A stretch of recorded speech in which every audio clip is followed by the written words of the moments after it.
अरे अमृता, पानी तो लाना।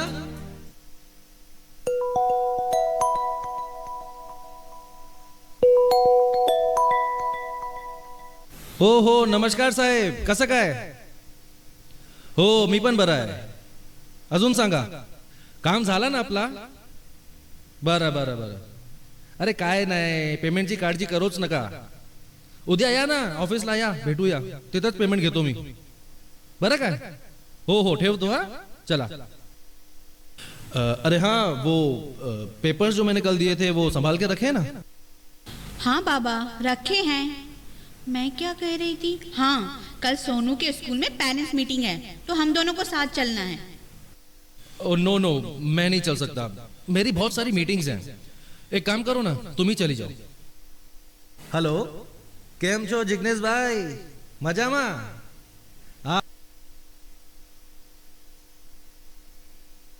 હા, હું પણ મજામાં છું. અચ્છા, આપણો કામ પટી ગયો ને? બસ. હા હા, કરશું, જલસા પણ કરશું. આવી જાઓ સાંજે આપણા ઓફિસમાં. ઓકે ઓકે, ચલો, જય શ્રી કૃષ્ણ.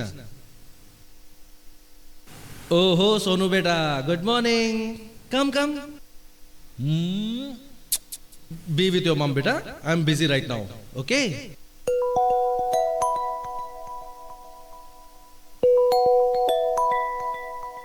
হ্যালো, নমস্কার সৌরভ দাদা, কেমন আছো? আমি আমি ভালো আছি. আচ্ছা, ওকে ओके, भालो भालो भालो. Okay okay okay. अमृता, मैं ऑफिस के लिए निकल रहा हूँ, काफी लेट हो गई है. ठीक है? ओके बाय, कम सून. अम्मा. छा थियो पुट? जी, तव्हां केर? मां तुंहिंजी अमर. सिंधी ॿोली. सिंधी ॿोली? पर तव्हां असांजे दर जे चौंठ ते मूं कुझु हा, दर जी चौंठ ते.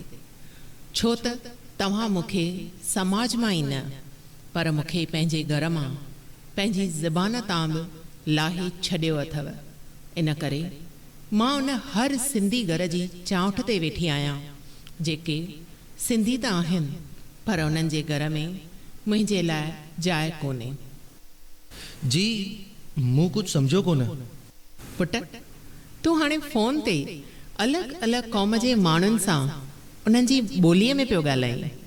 हा मां, ज़िंदगी जे सफ़र में अलॻि अलॻि क़ौम वारनि माण्हुनि सां मिलंदा आहियूं त उन्हनि सां उन्हनि जी ॿोलीअ में ॻाल्हाइण सां व्यवहार में थोरी सहूलियत थींदी आहे ऐं हुननि खे बि पंहिंजाइप महसूसु थींदी आहे.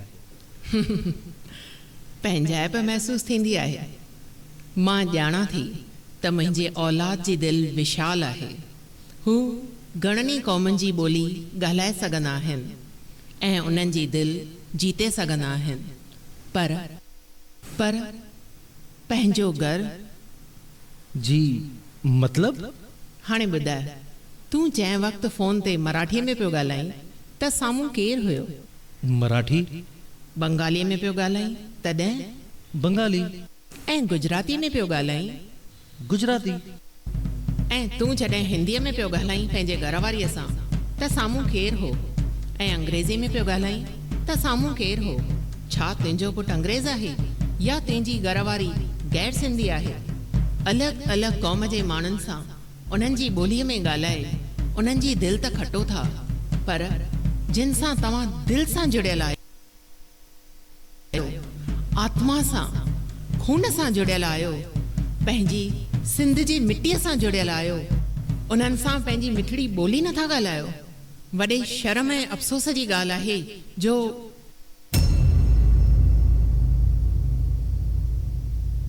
असांखे माफ़ कजो अम्मा, अॼु असांजी अखियूं खुली वियूं आहिनि. अॼु खां पोइ असां सिंधीअ में ई ॻाल्हाईंदासीं, न सिर्फ़ु पंहिंजे घर में, पर पंहिंजे क़ौम जे हर शख़्स सां सिर्फ़ु सिंधीअ में ई ॻाल्हाईंदासीं. हा अम्मा, अॼु खां वठी असांजे घर में तव्हां लाइ जॻह आहे.